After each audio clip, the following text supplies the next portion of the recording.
lal pa kanita chan dam thei lal iswa min pangai tu nang ka mu lo in ha na tu reng ka nei lo pe lal pa chau ani ka him na le wana min kal san ngai lo an nai reng fo lal pa chau mang an na tin reng ka to chang in tha phang le lavin chan pui tu dang reng an om lo ve chen le ruan u nau zaleng hei song pan poi le chinan in kha na tur nang lo chu lal pa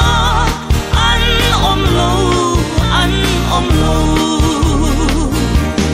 min pangai tu nang ka mu lo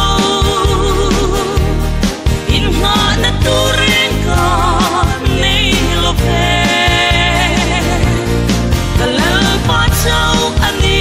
ka him na le wana min kal san ngai lo an nai reng fo lal pa chau khovel par boy thira kho hara ka va lai po in ha chol na min khen rengan om lo